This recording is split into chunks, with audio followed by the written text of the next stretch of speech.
Hello guys, this is your friend Naruto Multiverse 2.0 and we are back with a new fanfic. What if Naruto became Emperor of the West and build own empire Part 1? 2 long years had passed since the end of the Unification Wars.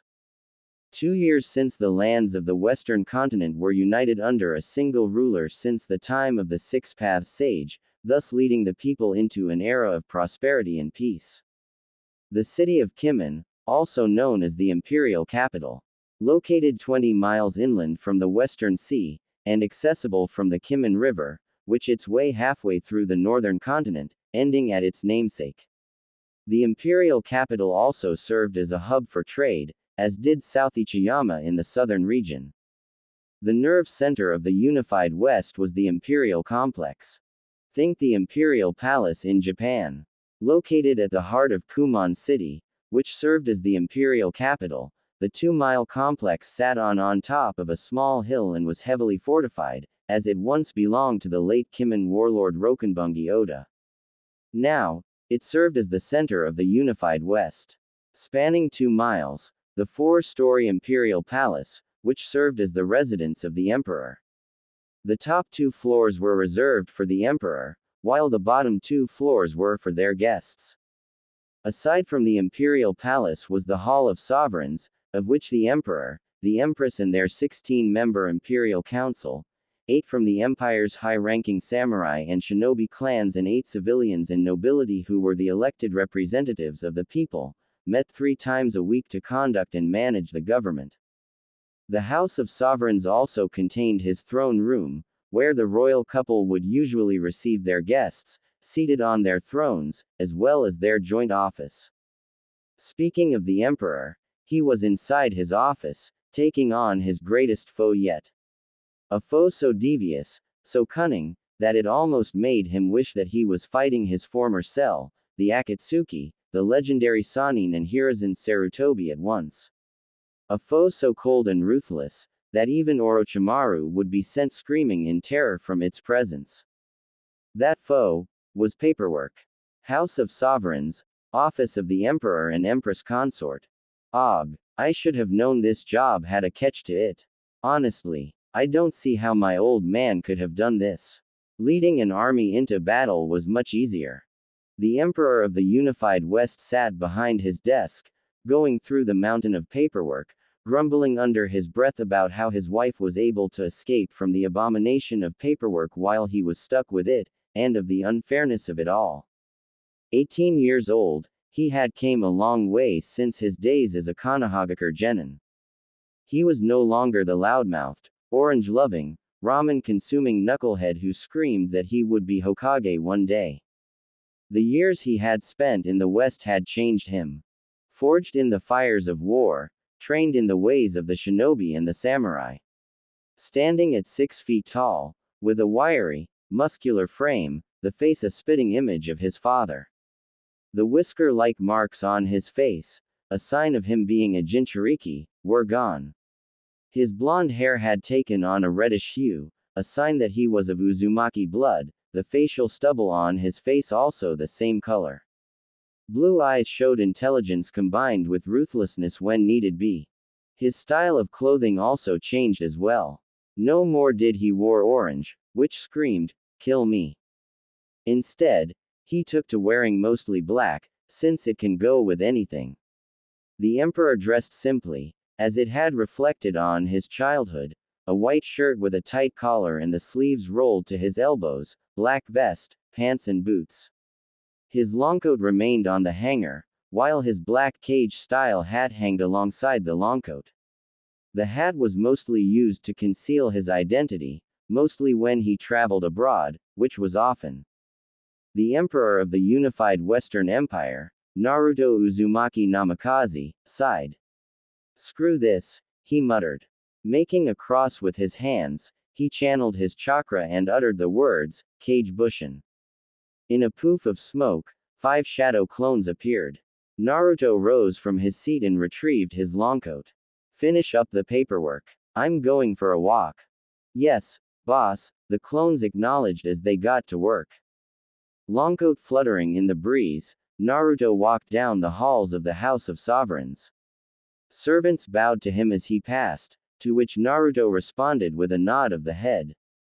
As it was past noon, there was one place where his wife could be, the palace gardens. Rounding the corner, he ran into his senior advisor. A tall, walking mountain of muscle, tanned, with bleach blonde hair and the mustache to match. His Hittite with the imperial insignia, the four symbols seal, was wrapped around one massive bicep. Naruto greeted the older man. Afternoon, the former Raikage of Kumo turned advisor grunted. Chief. How did the Raikage of Kumo ended up in the West, and as Naruto's senior advisor? 1 year earlier, was overthrown by Orochimaru, who had placed a puppet ruler in his place. The first order of the new Raikage: eliminate his predecessor and his brother, Killer Bee. However, as Emperor of the West, Naruto had a robust spy network in the East, and it was through them that Naruto was notified of the coup while visiting Gaara in Suna. With Hinata at his side and the aid of his elite guard, his personal bodyguards and the use of the demons, Gate Jutsu, Naruto arrived at the nick of time and slaughtered the Kumo Anbu, thus saving A and B's lives, and those of A's loyal supporters. Imagine their shock upon returning to Suna that the Emperor was the former Kyuubi Jinchuriki. Even A and B had heard about the exploits about the one who unified the lands under a single banner. It was then that Naruto offered A and B political asylum within the empire. A and B accepted Naruto's offer, with A serving as senior advisor to the young emperor, while B hung around the trading post of Rara, located 30 miles from Kumon. Dodging your duties once again, Chief? A asked dryly. Duties? Have you seen the mountain of paperwork on my desk? Naruto shot back. A shuddered. Don't remind me. I've had my share of doing paperwork when I was the Raikage. Whoever came up with paperwork needs to be strung up. Naruto chuckled. On that, I agree. I left a couple of shadow clones to finish up. I received word from Fu that several clans from Konohagakure have defected from the village. Is that true? Naruto nodded. Fu, the Jinchuriki for Chome, the seven-tailed beetle, was part of the United West's information network. Anything Konoha-related was sent her way, and in turn, was delivered to either Naruto, his wife, or the Nine Tails herself. 4 clans, plus 90 Junin-level shinobi. They should be arriving within the week. Can you trust the Hyuga and the Ino Shikacho? I can see you have your concerns, Naruto replied. The Ino Shikacho first generation were childhood friends with my father, and unlike my former teammates, their children never saw me as the fox. As for the Hyuga, aside the fact that they hate the Uchiha with a passion, Hinata's mother was close friends with my own mother, and Hiashi saw her as an equal. Despite Sarutobi's efforts in stunting my growth in order to turn me into a weapon, those 4 men looked out for me in their own way, honoring a promise made to them by my parents. A nodded, knowing of Naruto's treatment as the village pariah solely because he held the most powerful of the tailed beasts. Not even B and Yugito were treated as harshly. In his mind, the people of Konoha were total idiots, favoring a traitor over a hero. In the aftermath of the Uchiha retrieval mission, once it became known as to what had happened through Gaara and Suna, public opinion regarding Konoha had plummeted. In the end, despite all of its posturing and its supposed will of fire, Konohagakure no Sato was known as the village who rewards traitors for the fire daimyo, Tsunade and Jiraiya. Their name was synonymous with the words hypocrite and backstabber. And for Sasuke Uchiha, his name was synonymous with traitor. It was through his intelligence network, posing as merchants from the Pakara merchant house, that Naruto had found out that the Konohagakure High Council not only promoted Sasuke to Junin, which he did not deserve, but also activated the CRA. Hiashi Hyuga and Inoichi Yamanaka objected to having their daughters marry the Uchiha. When Tsunade threatened to strip them of clan status and revoke their shinobi registrations, Hiashi and Inoichi retaliated by turning in their Hitai Atesh and storming out of the council chambers. Shikaku and Shuza soon followed, turning in their Hitai Atesh as well, throwing in their lot with the Hyuga and their longtime friend. Unknown to Tsunade and the other pro-Uchiha members of the council, Hiyashi had been in contact with the Imperial spies and had gotten word to Hinata. After talking it over with Naruto, he had agreed to allow the Hyuga and anyone defecting from Konoha political asylum. Those four and their families looked out for me back in Konoha, Naruto continued. Their children did not see me as a demon growing up. And Lord Namikaze always pays back his debts, I concluded. The young emperor nodded. Plus, Konoha's reputation had already taken a serious hit when they banished me and favored the Uchiha. With the loss of 4 major clans, the village will be crippled even further. You know Konoha won't take this lying down, A said.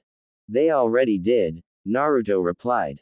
As you probably know, the unified West and yours truly are quite the hot topic in the East. They know of my exploits and of my strength, which is even greater than the legendary Sannin combined.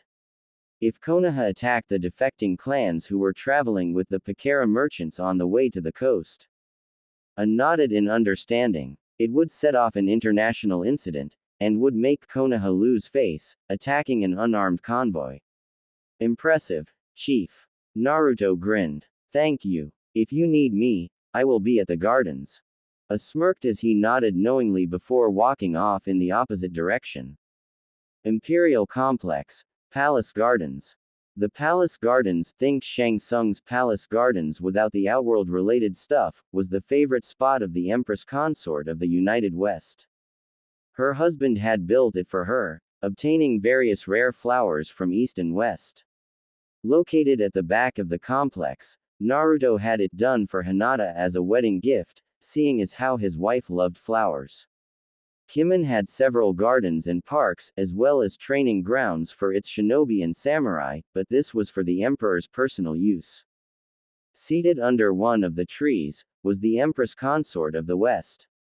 She was reading a romance novel under the shade of the trees, enjoying the spring day. She was the same age as her husband. Her hair, once long during the Unification Wars, was now cut short again, think Samantha Burns' hairstyle from Gears of War 3. She was taller than she was back when they were both Konoha genin, standing at 5 feet 7, several months younger than he was, her pupil-less lavender eyes identifying her as one of the Hyuga. She was dressed in her standard medic nin uniform, which was a black shinobi shozoku, a type of dark-colored training doji for shinobi, with a crimson lotus decal on the L. Underneath the shozoku was a fishnet shirt. A black Junin flak vest completed the outfit. Like her husband, Hinata Hyuga, now Hinata Namikaze had came a long way since Konoha.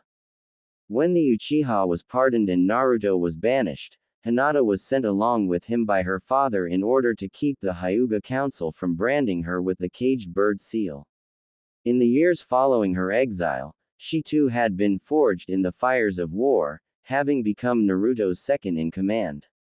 She was also the founder of the Medic Ninja program used during the war, which was one of the major factors in Naruto winning the Unification Wars. While she ran the program, her second in command was a clansman from Naruto's clan, Karen Uzumaki. The Medic Ninja program produced top-notch medic ninjas, who were later assigned to various parts of the empire.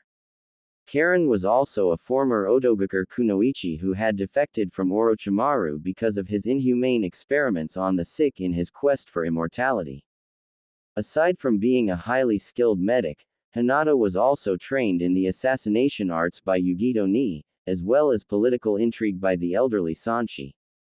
She was known to the soldiers and to the people as the Lady, and Princess of Foxes, given as she was the third Kitsune Sannin.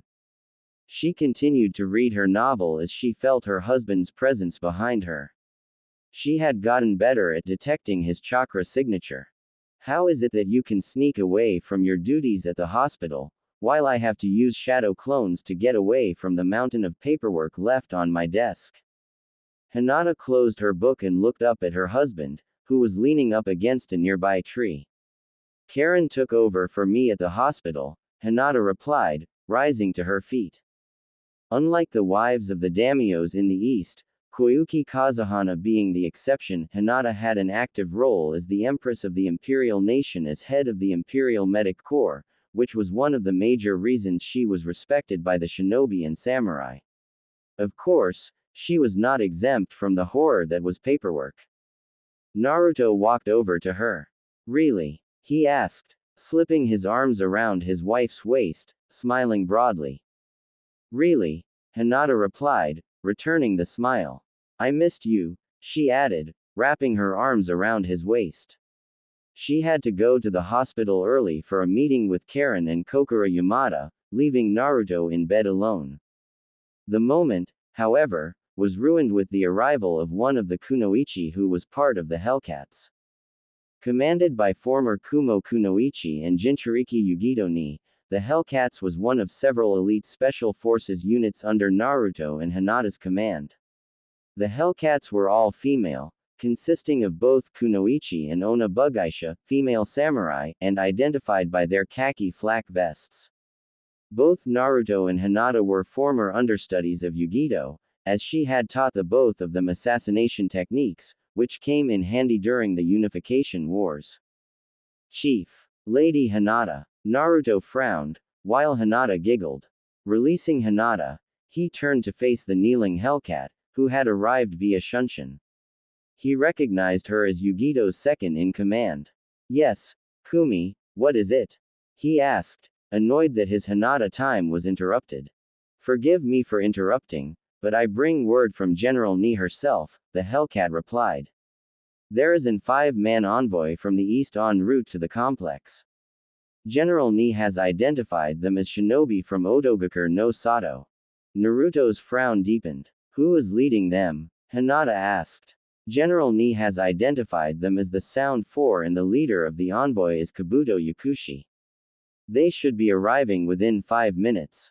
Naruto nodded. Give my thanks to Yugito. Make sure they are discreetly tailed to the complex. Sir. With that, the Hellcat vanished. Naruto sighed. Guess I'll have to take a rain check for this, he said. No rest for the wicked, I'm afraid. Remain here, since your eyes are a dead giveaway, okay. Okay. House of Sovereigns, Throne Room.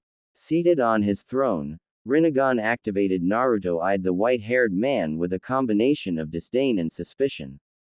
Kurama was not there, as he did not want her to give away any suspicion as to her true identity. The cage-style hat was on his head, effectively hiding his face. Not to take any chances, his face was concealed by his mask. Unlike the cage hats of the East, the imperial version was solid black, the cloth still white. Unknown to Kabuto Yakushi, this had not been the first time that Naruto and Hinata had a run-in with the cunning shinobi. 6 months earlier, while inspecting the Pakara merchant house's wind outpost near the wind-fire border, Kabuto had been ordered by Orochimaru to check the place out, having heard about the rise of the Western Empire and its leaders. What Kabuto found was the commander of Naruto's elite guards, Major Benesato Mochizuki. Known as the Snake Queen of Kimen, Kabuto had been soundly defeated by the older woman. Then Orochimaru had appeared. The Snake Queen fought the Snake Sannin while Naruto and Hinata watched from the sidelines, Benesato having been warned in advance of Orochimaru's methods. But it wasn't necessary, as Benesato had been more skilled than Orochimaru. The Snake Sannin had been forced to retreat. The white-haired, bespectacled Odo shinobi took a knee, head bowed. Your Imperial Majesty, he began, may your reign be a long and prosperous one. My name is Kabuto Yakushi. I represent Otogakur, the village hidden in the Sound. I bring greetings from my master, Lord Orochimaru. Using his chakra to disguise his voice, think Naruto speaking in Shredder's voice from the first movie, Naruto responded. So what business does your master want with me? Lord Orochimaru has been monitoring the events that have transpired here in the West with great interest, Kabuto said. He is especially impressed that you have united the lands in so little time. He has sent me here to discuss terms of an alliance between your empire and the Sound. Naruto leaned back on his throne.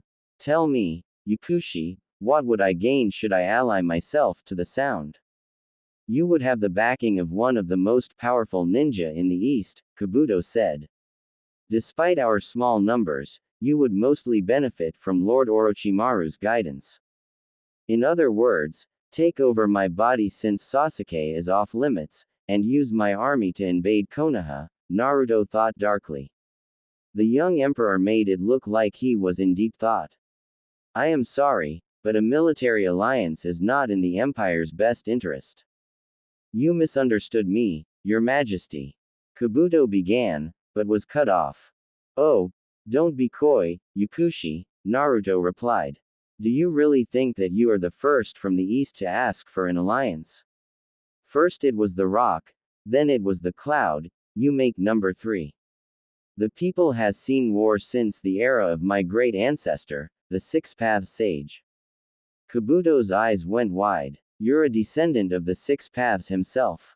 I thought only the Senju and the Uchiha were his only descendants. Naruto chuckled dryly. No, the Six Paths had only one child, a daughter, who is the founder of my clan. The two brothers who would later found the Uchiha and Senju lines trained under him, nothing more.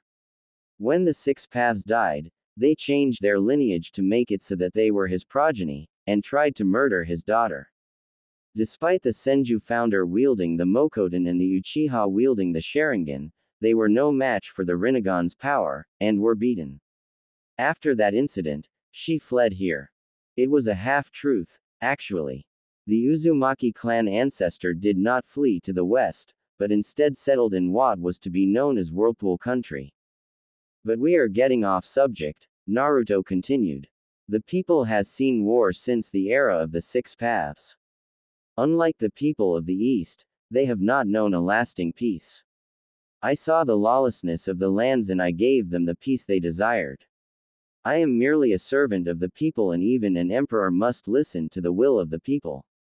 I am truly sorry that you have come this far, but tell your Lord Orochimaru that my answer is no. Kabuto slowly nodded. I see. In any case, Lord Orochimaru will be disappointed that you will not agree to the alliance. I thank you for your time, your majesty. With a wave of his hand, Naruto excused Kabuto. As soon as the Sound Envoy left the room, Naruto summoned the commander of Shadow Company. Kazuma.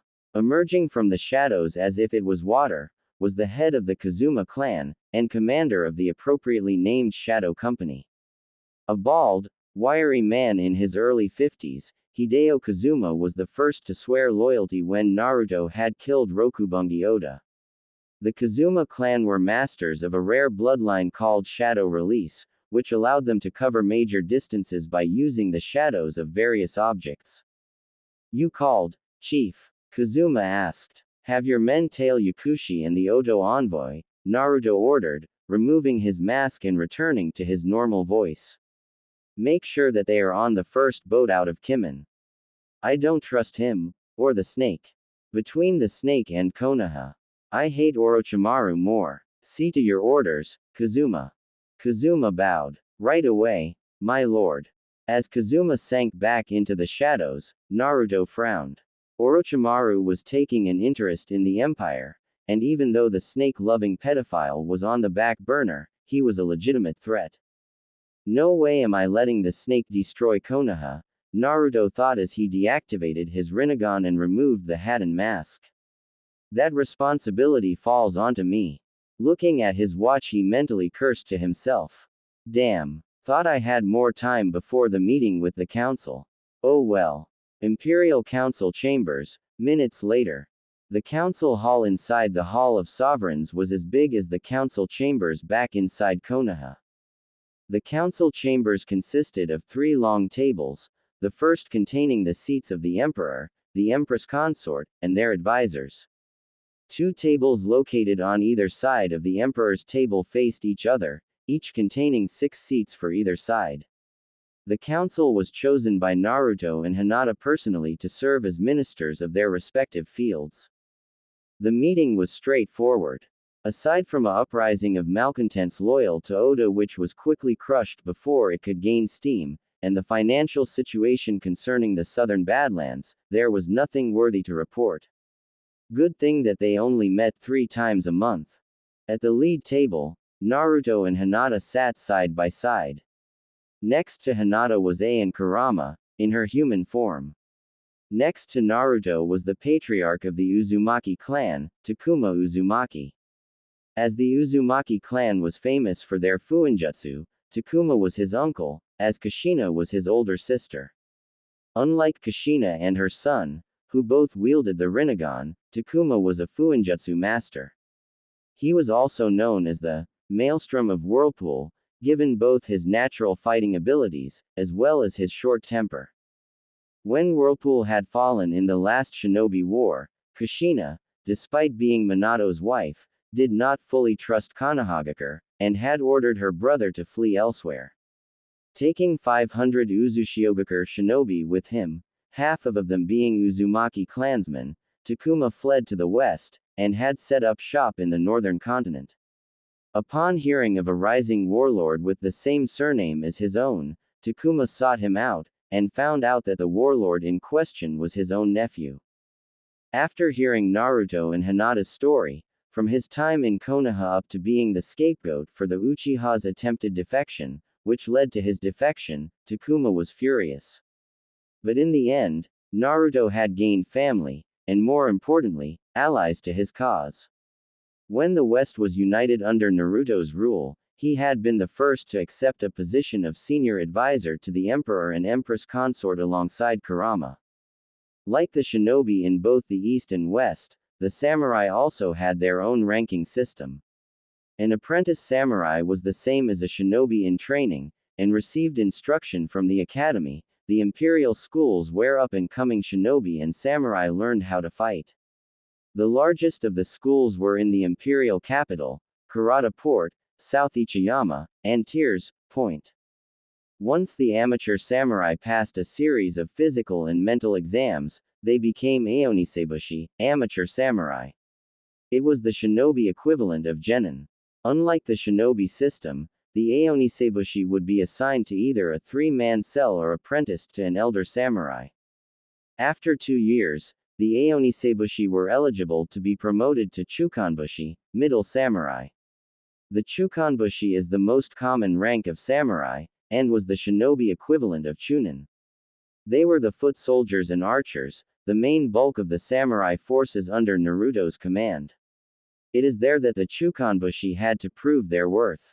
Last, was the Saebushi, elite samurai. The samurai equivalent of junin, they are the highly skilled samurai, a position that would take most of their lives to obtain. The Saebushi were mainly the officers of the imperial military, people who both the samurai and Naruto had fought alongside with and trusted with their lives. Some of the Saebushi were clan heads, others were not. The Saebushi were the ones who took on a single apprentice or a cell of their choosing. They were highly respected by both shinobi and samurai. Naruto himself was of this rank. On Naruto's left, Sanshi, the elder samurai warrior and philosopher who had taught Naruto the ways of the samurai. In most cases, he was a lot like Danzo Shimura, a warhawk. Only difference was that he fought wars to defend his homeland, not to expand his influence. He was also the Minister of Defense. A powerful samurai even to this very day, he held the rank of Kodenbushi, the legendary samurai.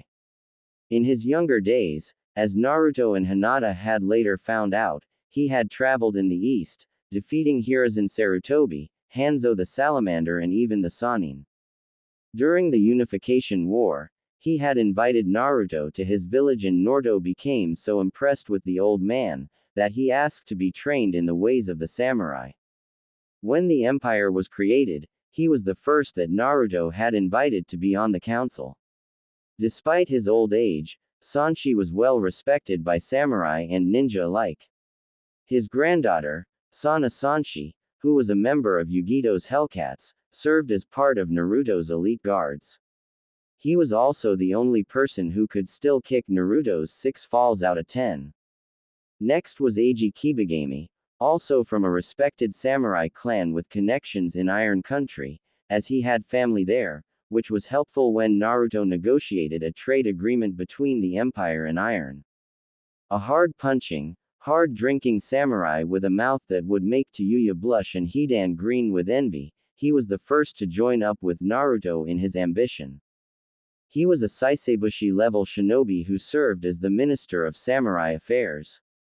Despite being a foul-mouthed samurai, he was fiercely loyal to the young emperor, honorable and carried himself as a true samurai.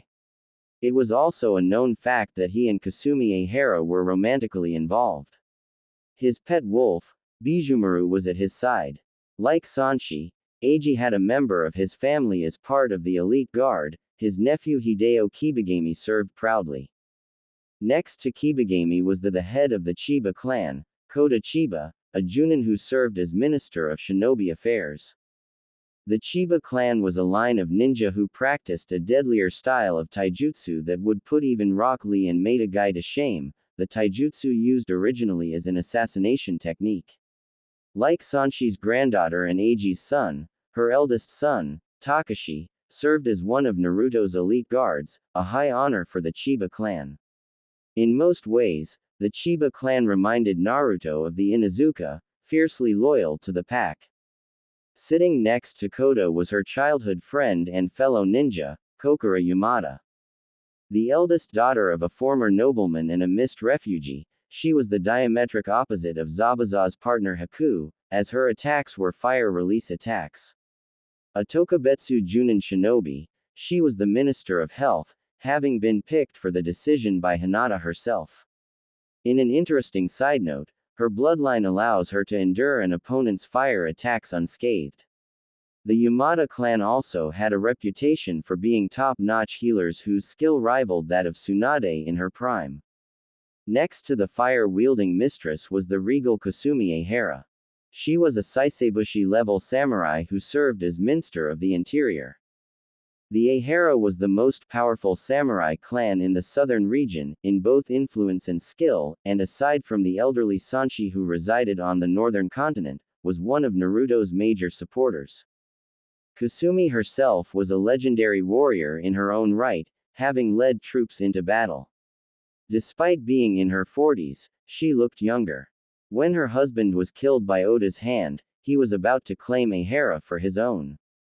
Thankfully, Naruto's arrival put a stop to those plans.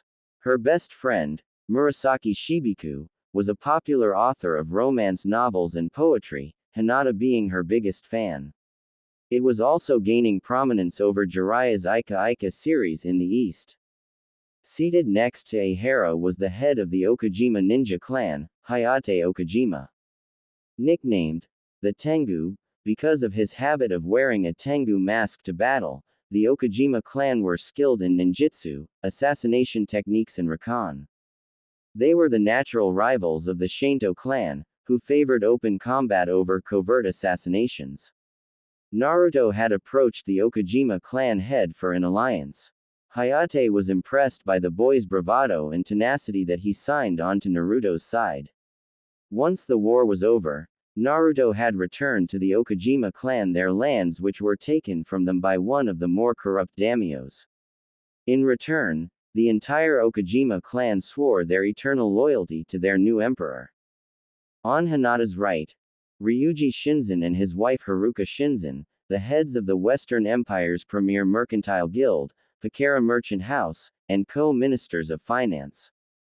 Ryuji was originally a mercenary ninja, while Haruka had a gift for business and management. They were the first to back Naruto in his ambition financially following the death of Rokubungi Oda. When the unification wars had reached its conclusion, they created the merchant houses which had two purposes, providing imported and exported items across the empire and in the east, while at the same time, keeping a close eye on the more unruly villages in the east. Thanks to Naruto, they now had branches all over the country, as well as several locations in the east, some of which served for gathering intel, as in Iwa, Fire Country and Kumo. Next was Shinoda Wakaba, former pirate captain, now a close business partner and longtime friend with the Shinzens, since his 10-boat fleet was originally used to harass and plunder both Oda's and his allies' supplies. It was Haruka who had pointed out the perks in having a fleet of ships backing up his ambition to Naruto. Now, with the war over, the fleet was now used to transport goods all over the continent, as well as in the elemental countries. In an interesting side note, the Shinzens and Wakaba were both in-laws, since the Shinzen's son had married Wakaba's daughter, which had brought their families into a close alliance. Seated next to Wakaba was Katsumoto Kitahara, a daimyo from the southern region who supported the people and working class. He was overthrown by a power-mad warlord and condemned to wander the lands, until Naruto found him. He was one of the key members in the civilian council in which, thanks to Katsumoto, that his major support base was the civilians themselves. Katsumoto's lands were restored unto him, as well as his title as a reward for his service and loyalty. Given his passion for justice, it was fitting that he served as minster of that post. Next to Wakaba was Shin Akazuki. His home was the southern part of the continent. Shin was the youngest of the council at age 23, and trained as a samurai, having been recently promoted to Saisebushi. The son of Shinji Akazuki, a retired warlord who had fought with Naruto, Shin had made a name for himself during the Unification Wars as a formidable swordsman, and can hold his own against Naruto in their occasional spars. In some cases, he reminded Naruto of Shikamaru at times, brilliant, but lazy. Last, was Rumika Todo. Like Katsumoto, she was a daimyo, but hailed from the north's mountainous Lajja region. Todo was one of the daimyos whose land the late Rokenbungi Oda had an eye for, since her lands contained iron mines deep within the mountains, but once Naruto had eliminated him, she saw the wise decision in backing him in his war of conquest. Her husband was the original daimyo, until his death during a raiding party from Oda's men, forcing her to assume the role. But despite this, she was fiercely loyal to both her people and to the emperor. Zabuza Mamachi and Haku were also sitting in at the emperor's request. Thought to have died in Wave Country in Naruto's first mission, the former Mist Swordsman and his partner had instead fled the country as Mist Hunter ninjas had arrived, forcing the pair to leave high-powered blood clones in their places. Zabuza and Haku had fled to the west, where they had hooked up with bloodline refugees who had fled the purges under Yagura and the Mist Daimyo. When Naruto had arrived on the southern continent with his forces 2 years earlier, Zabuza had already made a name for himself as a powerful warlord, with Haku as his second in command. It was Haku who had discovered that Naruto was the warlord who had united the northern continent under his rule. Zabuza was surprised, to say the least. The little blonde runt who had faced him down on Tezuna's bridge all those years ago had unified the northern continent. What surprised him even more was that Konoha had betrayed him in favor of his traitorous teammate. Despite the fact that he was mostly a bloodthirsty sadist, Zabuza had a set of morals. He decided to join Naruto under one condition, that he would be the one to kill Kakashi Hatake. Naruto agreed, on the condition that he alone would beat the holy hell out of him first before Zabuza killed him. That, Zabuza agreed to. Zabuza was not only in command of his own unit, known as the Demon Brigade, but he also served as the chief interrogator in the Empire's interrogation division. He also taught Naruto Mist-style swordsmanship, which came in handy in his war of conquest. Sanshi cleared his throat. Before we adjourn this meeting, Chief, is there anything else you would like to add? Yes, Naruto replied. As you might or might now know, my wife and I have been in contact with the 4 clans who have defected from Konohagakure no Sato, the Hyuga, the Yamanaka, the Akamaiki and the Nara. Aside from the 4 clans and their heirs, accompanying them are 200 Junin, one of which you might be interested in, Zabuza.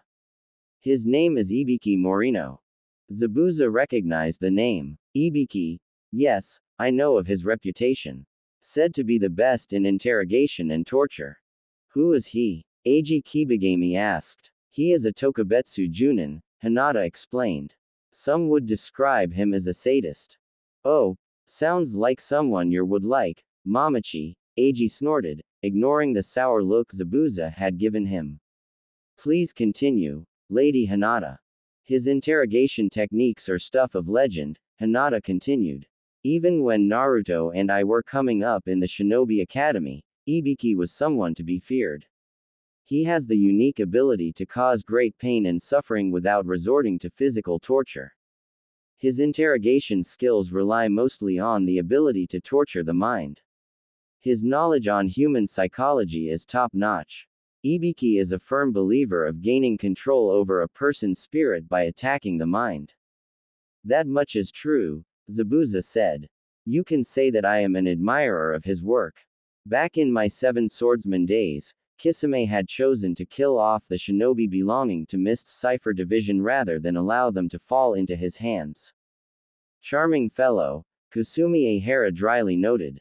Ibiki works with Anko Mitarashi, Hinata continued. She is a Tokubetsu Junin, like Ibiki. A former student of Orochimaru, she is a master of interrogation who uses snakes just like her former master. She also loves dango, and is a total sadist. What about the clan heads? Eiji asked. The 4 clan heads were friends with my parents, Naruto said. They, nor their children, did not see me as a demon, unlike the rest of Konoha. Despite the efforts of Sarutobi and the Konoha Council to stunt my growth as a warrior, they looked out for me in their own way. The first clan head is Hiashi Hyuga. You already know of the Bikogan and its advantages and weaknesses, as well as the caged bird seal. The other 3 clan are known for their teamwork, Hinata continued. The Yamanaka, the Akamaiki and the Nara clans, better known by their team name, the Ino Shika Cho Trio. Ever since Konoha's founding, there always has been a team with that title, as they are famous for their teamwork. First up is Ibiki's partner, Inoichi Yamanaka. Intelligence specialist with a unique talent which is their clan's signature ability. Which is? Kota Chiba asked. The Yamanaka has the ability to read the opponent's minds and search their memories, Hinata said. Their signature technique is the mind-body switch technique, in which the Yamanaka can send their mind into a target's body, overriding the target's mind for a short period of time. He has a daughter, Ino, who was a former teammate of ours. The mind-body switch is just one of the many techniques the Yamanaka has at their disposal. His wife, Kozu Yamanaka, used to own the flower shop in town. Second is the Nara, Naruto said. The Nara are known for their high intellect and battle tactics. They are also known for attracting hot-headed women, low energy, and saying, troublesome. The Nara's specialty is shadow manipulation. The Nara's signature technique is the shadow imitation technique, in which they can extend their shadow and merge with their target's own shadow, forcing the other to imitate the Nara's movements. Shikaku Nara is the clan head. Back in Konoha, he was the Junin commander, given his mastery of battle tactics. He also herds deer in his spare time, and is a natural herbalist. Shikamaru Nara is his son. Last, is the Akamaiki, Hinata finished. The Akamaiki are the powerhouse of the trio, possessing great physical strength and can convert their calories into chakra. The downside to this is that their techniques drain their chakra while in use, and maintaining them during battle can be tiring. For this reason, the Akamaiki have very high chakra levels, and for this reason, has to eat a lot in order to maintain those levels. Shuza Akamaiki is the 15th head of the clan, while Choji Akamaiki is his son. Like I said earlier, Naruto said, these 4 clan heads had done their best to aid me despite Sarutobi's orders not to do so. They offered me shelter, food, and in some cases, a place to sleep. Their children did not see me as Kurama in human flesh. It is because of this, that Hinata and I are going to grant them political asylum into the empire. They should be arriving by the end of the week by ship. Forgive me for being the voice of opposition chief, Kokura Yamada cut in, but you grant the clans asylum, and then what? Automatic clan status right off the bat. Naruto shook his head. Of course not, Kokura. Just as Hinata and I had to work hard to get where we are at, they will not be given a free pass. They will be on probation for 6 months. When they prove their worth to the unified West, when they show their loyalty to the Empire and her people, only then will we accept them as one of the great imperial clans of the imperial nation. Is that reasonable enough for all of you? The council nodded. Their emperor's conditions were acceptable. It was then Eiji raised one hand. Chief, if I was the Hokage, there would be no way that I would let 4 clans of such power leave the village. Are you not worried that Konoha might try something funny? I've already taken precautions in case the cripple or the hag decide to send out assassination squads on the refugees, Naruto replied. You are aware that the Pakera merchant house has branches in the east, particular in Wave, Spring and Water, right? Yes. The refugees had met up with one of the caravans who are on the way to the coast where the bridge once stood. And you know as well as I do that most of the merchants are some of the best shinobi and samurai veterans who had the honor of fighting by our side. Eiji nodded in understanding. Since you are an unknown to Konoha and Fire Country, attacking the refugees while being escorted to the coast by our caravans not only would cause Konoha to lose face with the villages who are known to us, but it also gives us a valid reason to go to Konoha and put blade and jutsu too. He cackled. Chief, you were always such a sneaky little shit. Glad to see you still have the touch. Coming from you, I'll take that as a compliment, Naruto replied, used to the older samurai's foul-mouthed tendencies. This, coming from the same guy that came up with a thoughtful, albeit crude description about his wife's demeanor, the only thing bigger than her tits is her heart. Of course, he said that within earshot of Kasumi and the other female members of the council, which earned him a one-way trip to the hospital. He would be in a body cast for the rest of the month. Is there anything else? Hinata asked. The council shook their heads in the negative. Naruto nodded. This meeting is adjourned. 1 week later, the 2 Pakera cargo ships, each bearing the flag of the unified Western Empire, the black 4 symbol seal on a red background, sailed past Karata port and headed inland. Only this time, the ships did not carry goods from the east. These cargo ships carried refugees.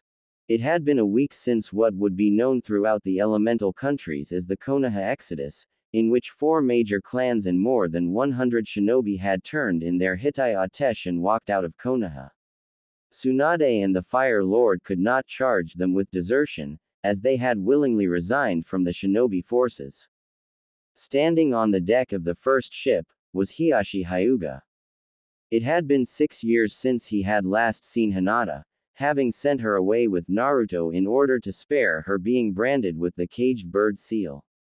Despite his outward appearance of putting down his eldest daughter, Hiyashi did care for her, and sending her away was the hardest thing he had ever did.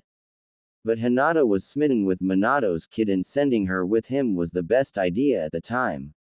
In that time, Hiyashi's personal view in regards to Tsunade and Jiraiya had taken a severe nosedive. The 2 Sannin had been close to Minato and Kushina. Tsunade was Mito's granddaughter and Kushina was her niece, thus making her Naruto her great-nephew, while Minato was a former pupil of Jiraiya. Both blamed Naruto for the deaths of Minato and Kushina, when it was clearly the fault of the Uchiha, given the reports he had read on that fateful night. Both had went along with Sarutobi's scheme to make Naruto into Konoha's weapon, and when that failed, opted to banish him from the village when it became clear that despite Hiruzen's machinations in stunting Naruto's growth had failed, even going as far as to place him in the bingo book with a kill on sight order. It was clear that the 2 Sannin had no love for the Uchiha, but they chose a virtual traitor over a hero. In the 5 years since Hinata's disappearance alongside Naruto, Hiyashi had not heard a single word in regards to his eldest child.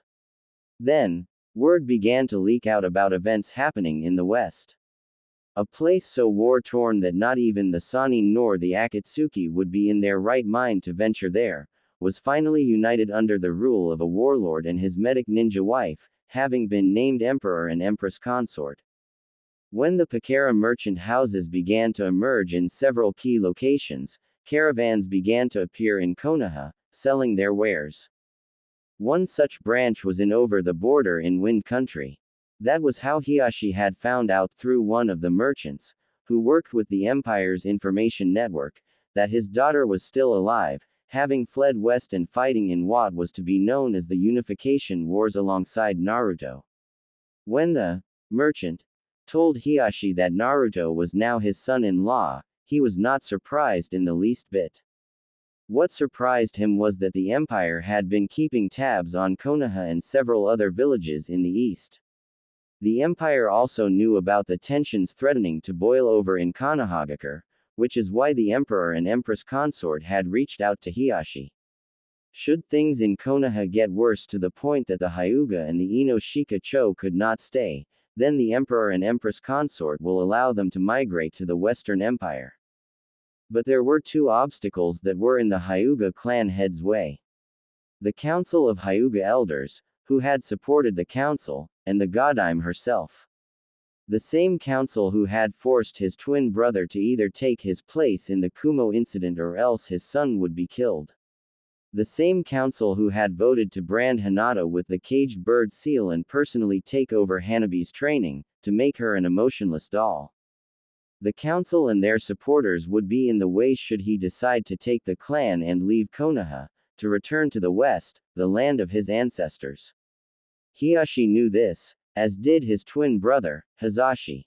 The Hyuga elders knew this as well, as the Hyuga's origins were in the northern region, but the clan relocated to the east once west became unstable, and settled in Konohagakure no Sato as it was founded. Which is why the Hyuga elders had been removed from the equation, along with their supporters in the main branch. Hiyashi's late wife not only loved flowers, but was also a skilled kunoichi who specialized in poisons. So poisoning the tea of their elders and their supporters was no hard task for him.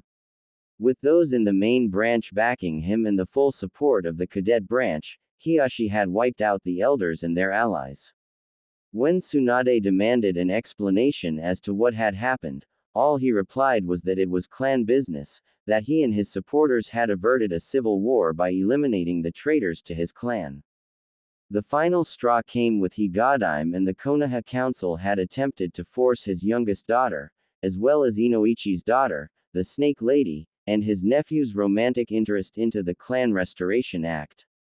The reason being, as it turned out, Sasuke Uchiha had taken a recently graduated genin under his wing, teaching him the ropes. The boy was an orphan, and was looking to make a name for himself as a shinobi. What better way to make a name for yourself when you have Sasuke Uchiha training you?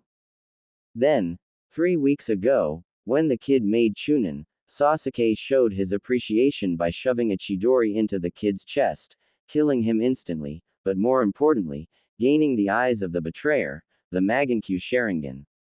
Only problem was that his daughter, Hanabi, Cell 9, Anko Mitarashi, and the younger Ino Shika-cho trio had witnessed the murder. Of course Sasuke was under the protection of Danzo and the Konoha Council, so the murder was swept under the rug, and written off as justifiable homicide.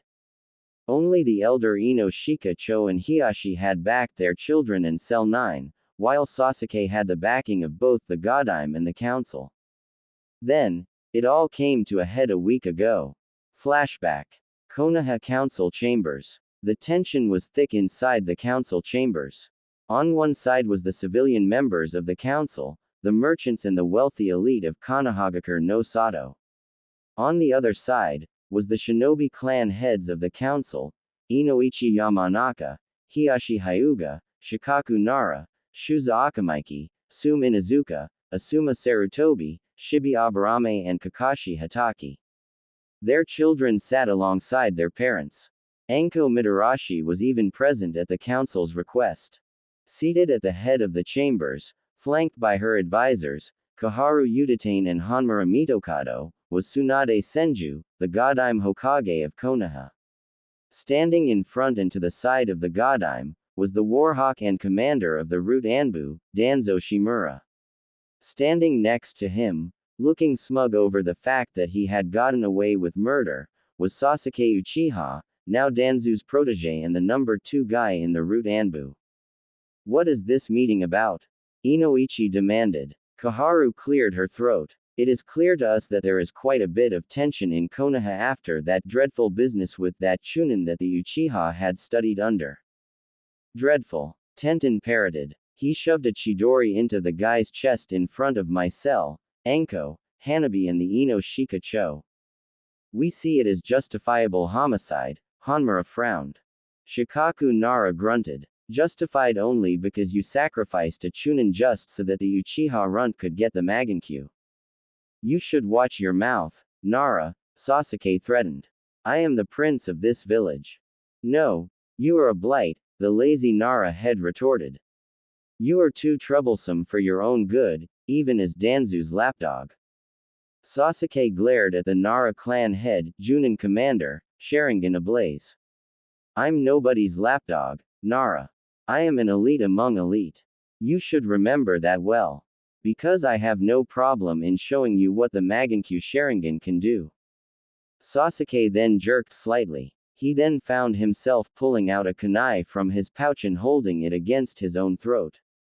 Looking down, he saw that his shadow was connected to Shikamaru's own, the slacker of a Junin having used his Kajimane to ensnare the Uchiha. Threaten my father again, Uchiha, and Itachi will be the true, last Uchiha, Shikamaru threatened. Before things could get out of control, Tsunade had called for order. That's enough. Shikamaru, Sasuke, the both of you stand down. Sasuke did not plan on doing just that, but a look from Danzo said otherwise. He deactivated the Sharingan, while Shikamaru released the Kajimane. This fighting is pointless, Tsunade said, once both sides calmed down. We need to show the other villages that despite our trials and tribulations, that Konoha is still strong, that the will of fire still burns bright in all of us. Hiashi and the Ino Shika Cho did not like where this is going. Which is why we have decided to reactivate the Clan Restoration Act in order to rebuild the Uchiha clan, Hanmura said. Sakura Haruno has already been chosen by Sasuke to be his wife. And he has chosen Anko Mitarashi, Tenten, Ino Yamanaka and Hanabi Hyuga to be his secondary wives. The fathers looked like they've been gut-punched. Sasuke remained smug. You should be honored to have your daughters bear the great responsibility of restoring the Uchiha clan back to greatness. Kaharu continued, that Sasuke has chosen them to help rebuild his clan. Hiashi quickly recovered. Honored. Even without my eyes, I can see where this is going. You activated the CRA in order to keep myself and Inoichi in line through our daughters after they had witnessed the Uchiha murder an innocent shinobi. Justifiable homicide, Danzo corrected. It was self-defense. Justified in the fact that Sasuke now has the Magankyu, Inoichi shot back. I refuse to accept this so-called decision of this council. My daughter is not a prize, nor is she breeding stock. Haruno wants to pimp out her daughter. Fine, but I will not let Ino marry Sasuke. The same with mine, Hiashi seconded.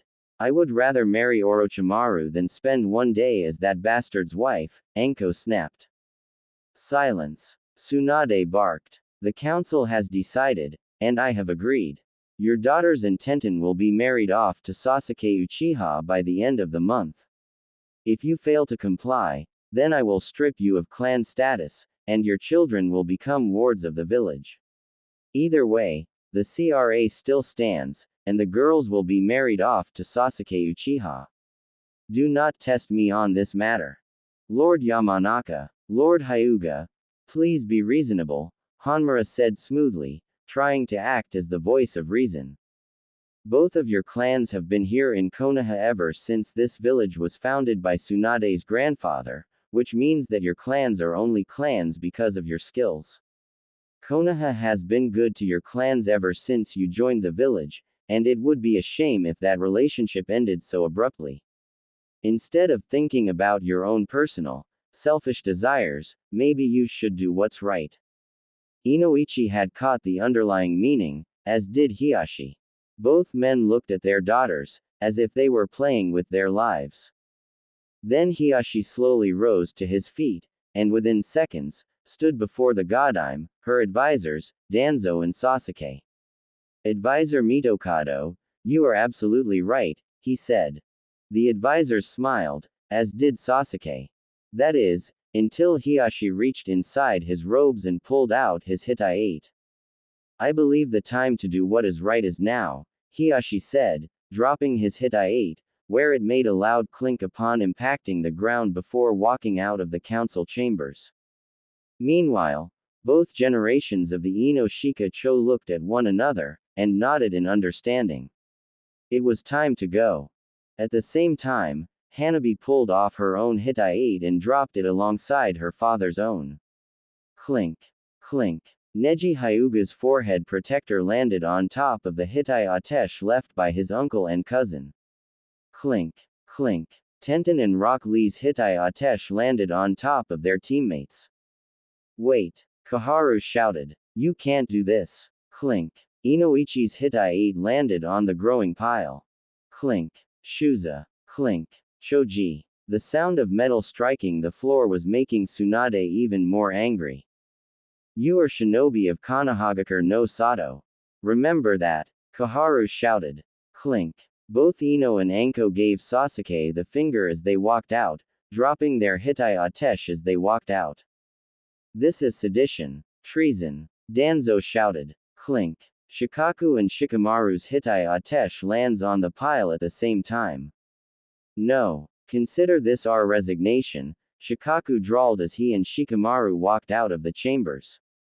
With that act of defiance, what would be known as the Konoha Exodus has begun. End flashback.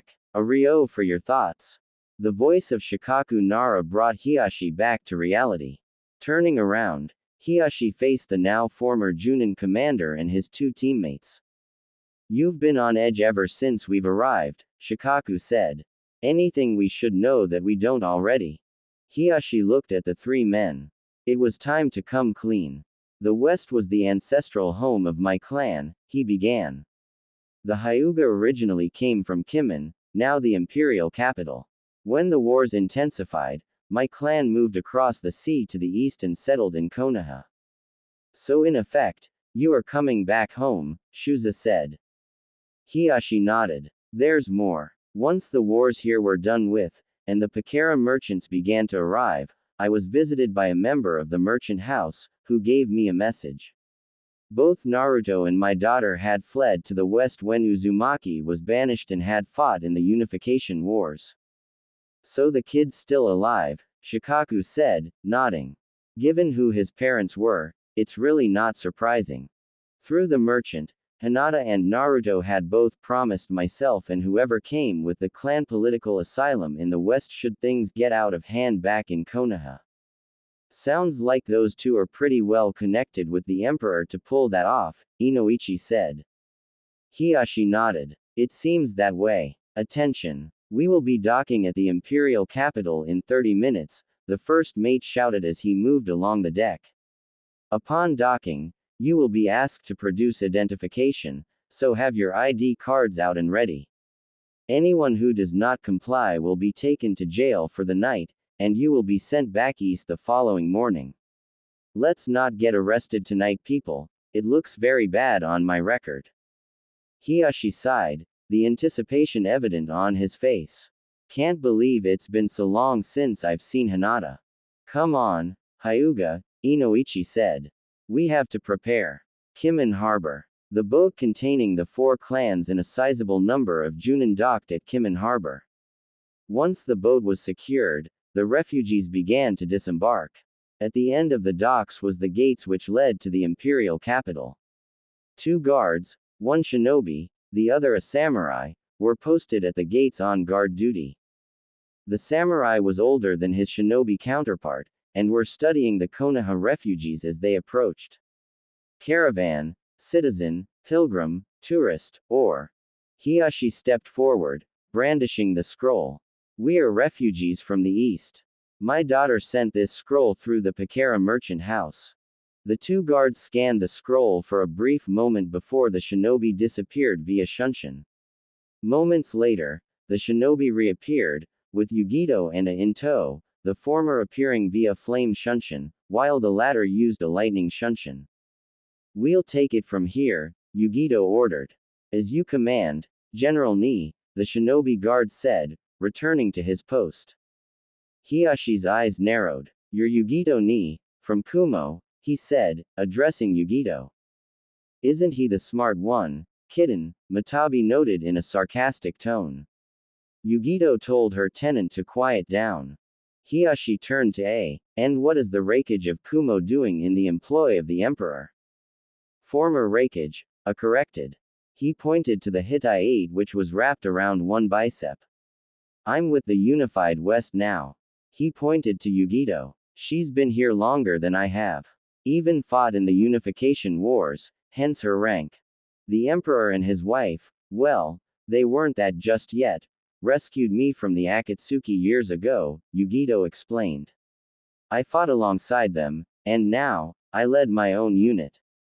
I thought that Hinata and Naruto would come and greet us here, Hiyashi said. Change in plans, Yugito said. I am to escort the clan heads and their successors to the imperial palace for a sit-down with the chief and the lady. Everyone else will follow A and head for North Kimen. Everything has been prepared for your arrival, so there is nothing to worry about. What about Naruto and Hinata? Hiyashi asked. They are waiting for you inside the complex. Follow me, please. Streets of Kimen City. So what's your story? Ino asked as Yugito led the clan heads and their heirs through the streets of the imperial capital.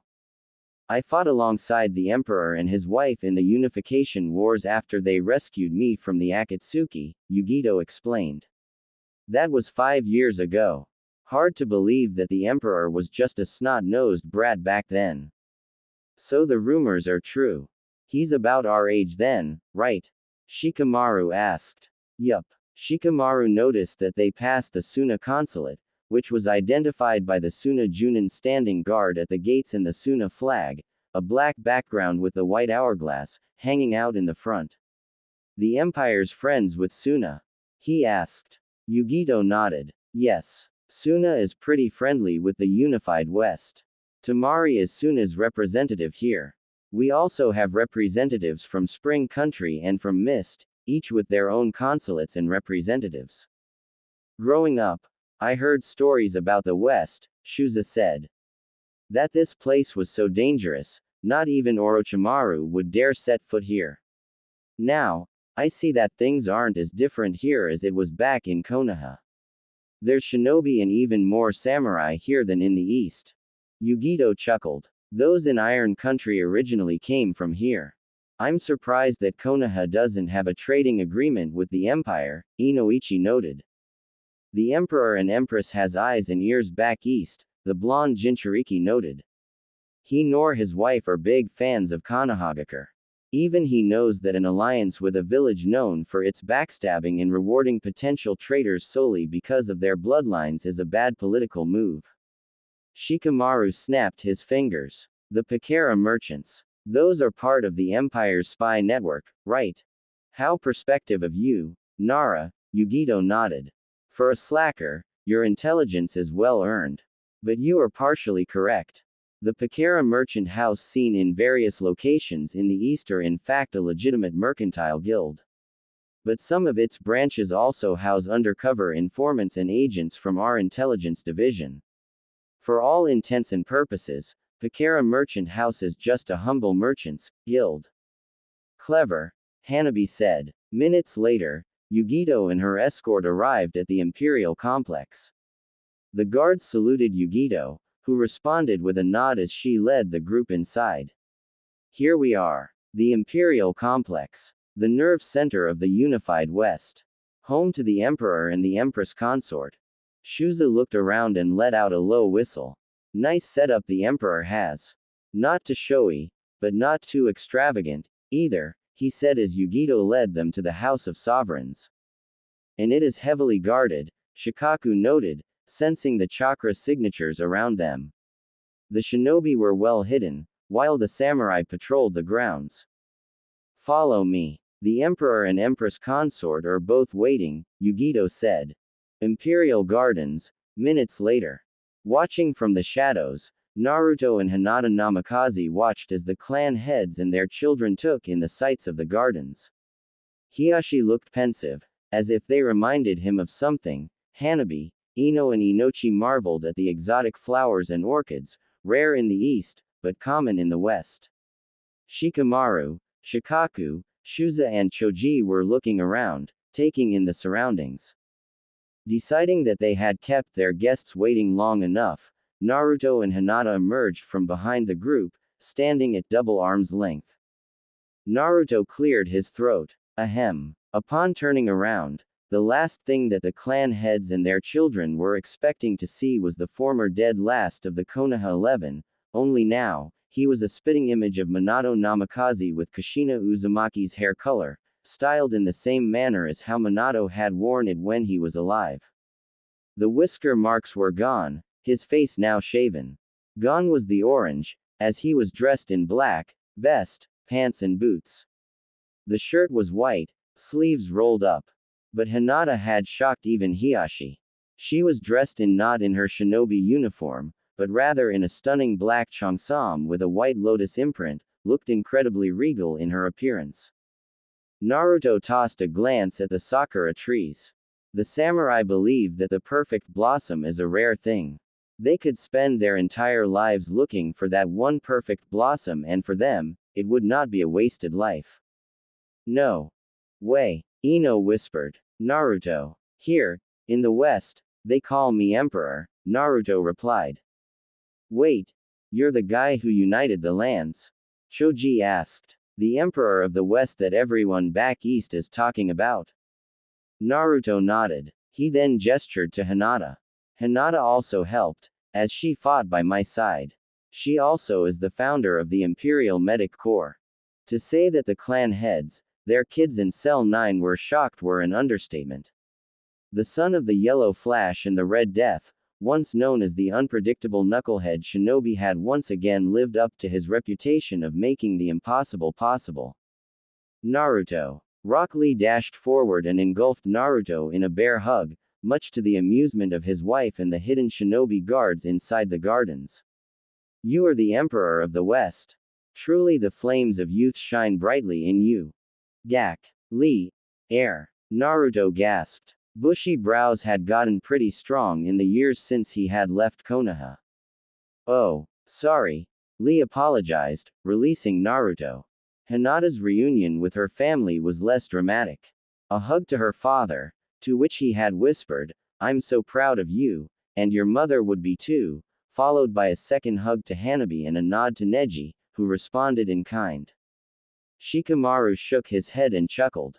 Unbelievable. Naruto, you truly live up to your title of being unpredictable.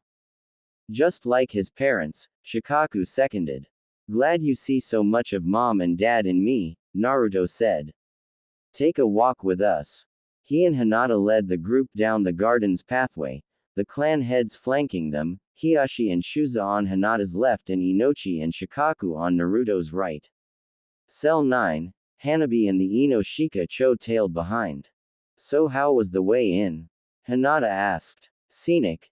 Hiashi replied. He looked down at Hinata's hand and noticed the diamond ring on Hinata's finger and the gold wedding band on Naruto's own finger.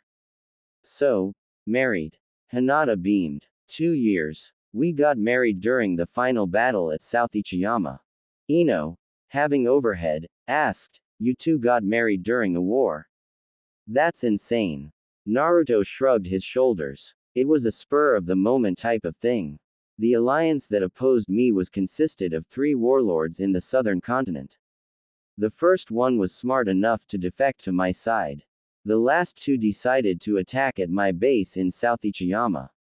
Lucky me, as the Hellcats and the Demon Brigade arrived earlier to support the troops I had here. He proposed to me in the midst of the fighting, Hinata continued. Yugito conducted the ceremony right after. After the war, and once Naruto and I were recognized as Emperor and Empress Consort, we did the wedding proper. I hate to ask you this, but Shikamaru began, but was cut off by Naruto. Quote.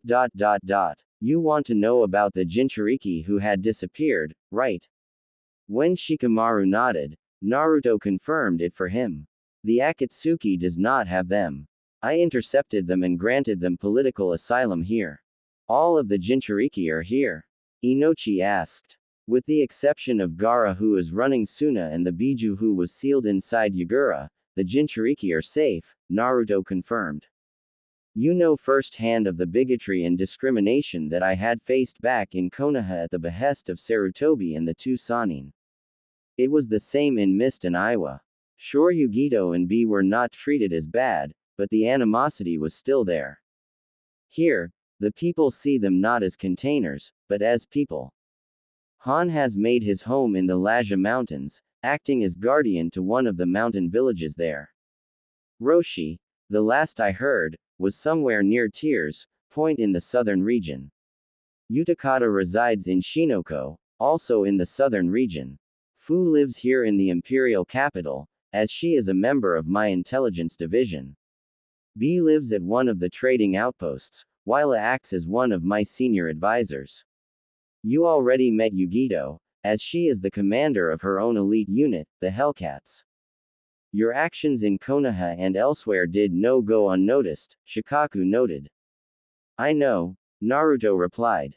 I rescued Utakata from Itachi and Hoshigaki. Hell, Hinata and I rescued Yugito from the zombie brothers when we fled Konoha. Quote. So Orochimaru plans on invading Konoha again? Hiashi asked. Not at the moment. The civil war in Kumo left the village weak. It will take some time before the snake can build up his forces.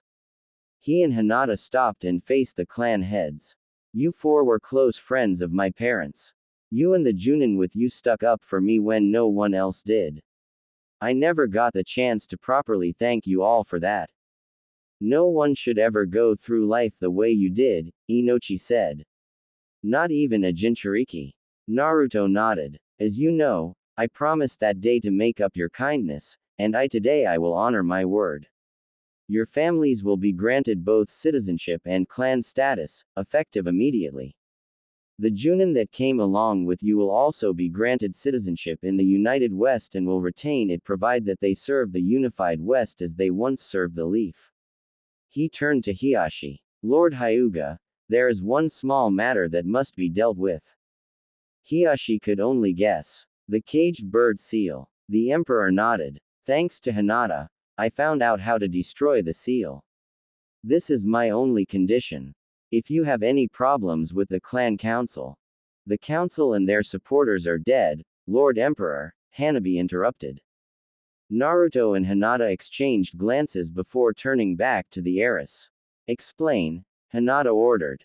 There was a civil war between those who supported a marriage between myself and the Uchiha under the CRA, which consisted of about half of the main branch, and my father and myself, along with the more moderate members of the main branch, and all of the cadet branch, Hanabi continued. We lost half our numbers. Tsunade tried to interfere, but father said that it was a clan matter, and outside of her jurisdiction. Bet the old hag did not take that very well, did she?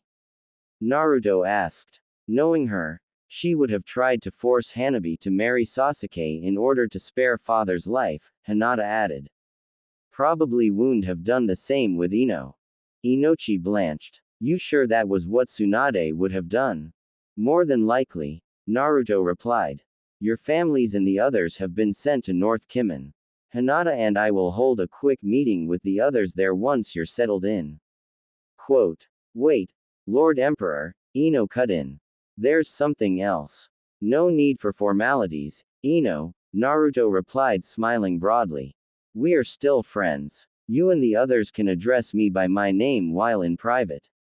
Out in public, just call me Chief. It's an old nickname that's stuck with me since my days as a warlord. Ino nodded. Sasuke has the Magankyu Sharingan. Naruto slowly nodded. I know. I saw it when I fought him, Hitaki and Yamato. I'm willing to bet that Danzo and those two old freaks that were Sarutobi's teammates had a hand in it, right? Shikamaru nodded. Troublesome indeed, Naruto. Danzo and those two advisors on the council had set up one of the genin to be a student to the Uchiha. The boy, a fresh-faced academy graduate, looked up to the Uchiha in the same way that the Konohamaru Corps once looked up to you. Naruto nodded. It was a shame that Sarutobi had tried to use his own grandson and his two friends as a connection for Naruto to remain loyal to Konoha. When the banishment orders came down, Konohamaru, Moegi and Udon had showed their true colors, denouncing him as a murderer, claiming that he was the one who had killed Bawako Sarutobi, his grandmother and Hiruzen's wife. In the first year of Naruto's reign, the Konohamaru Corps, having recently made Chunin, had been killed, slaughtered at the hands of Akatsuki members Hidan and Kakuzu, Konohamaru being on the receiving end of the Jashin ritual and curse jutsu. Sasuke befriended the boy, Choji continued, and took him under his wing. They became fast friends. When the boy made Chunin, Sasuke betrayed him by shoving a Chidori into his chest. We know because, aside from Hanabi and the three of us, about 7 Junin and Anko saw Sasuke commit murder. Let me guess, Naruto surmised. You four, the Snake Lady and the Junin notified the council, but Danzo and those two bastards swept it under the rug somehow. Sasuke got off scot-free, and with the Magankyu. You even appealed to Tsunade herself, and she did nothing. Am I right so far? The trio and Hanabi nodded. You told your parents, and they believe you, Naruto continued. The Junin who had accompanied you here are not as gaga over the Uchiha, correct? Again, the trio and Hanabi nodded. And when Hiashi and the first generation Ino Shika-cho tried to complain to Tsunade, she told them to basically off.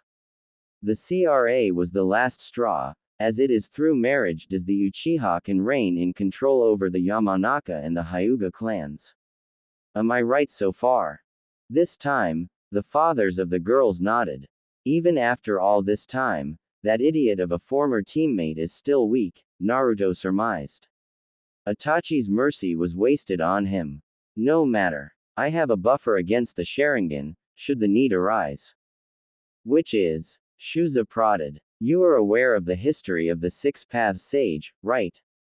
Of that the Uchiha and Senju are descended from him.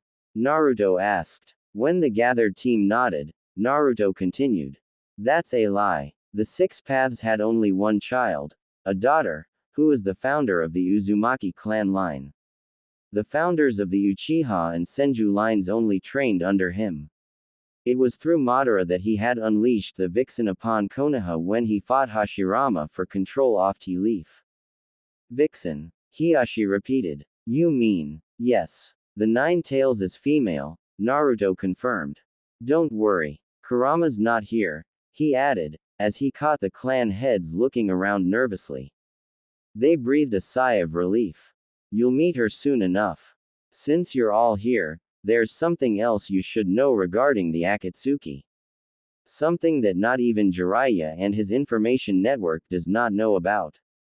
And that is, Inoichi asked. Itachi is not the only Uchiha who is a member, Naruto confirmed. There is another. He is the true leader of the Akatsuki. Looking at the clan heads, he revealed what he know. Kurama confirmed it for me. One thing about the Biju is that they cannot lie. The leader of the Akatsuki is a former teammate of my idiot sensei, and the one most directly responsible as to how my life in Konoha had turned out. His name is Obito Uchiha. It was obvious that the clan heads recognized the name. Obito. Shuza parroted. He was on your father's team with Hitaki. It was said that he had died in the last Shinobi War. Apparently, the reports of his death were false. He goes by the name Tobi. And it was Obito who had unleashed Kurama onto Konoha and cased me to lose my parents, Naruto finished. So now, this is personal. Obito will die and the Akatsuki will fall. And what about Sasuke?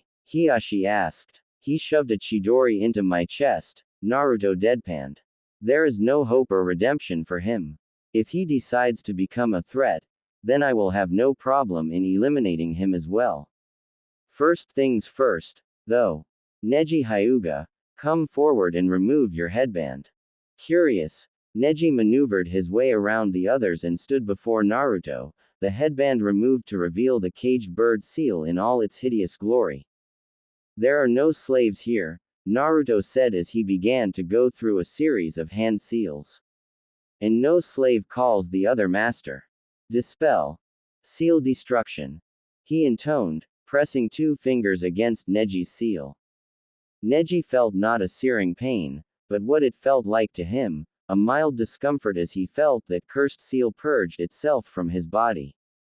Hiashi and Hanabi watched in amazement as the caged bird seal, once thought to be permanent once it had been placed onto a Hyuga, burned away. The caged bird seal, while archaic in nature, is not so permanent as most people would think, Hinata explained. This was one of the things I had planned on doing when I became the head of the clan, to abolish that damned seal altogether. The seal, is it gone? Neji whispered. Tenten, having moved up so she could witness this, nodded, smiling happily. Yes, it's gone. To prove that the seal was gone, Hinata made the hand seal which would activate the caged bird seal. Since Neji did not see it as he was weeping tears of joy, Hiashi and Hanabi did see Hinata's attempt to activate the seal, only to find that the seal did not activate, as it was gone for good.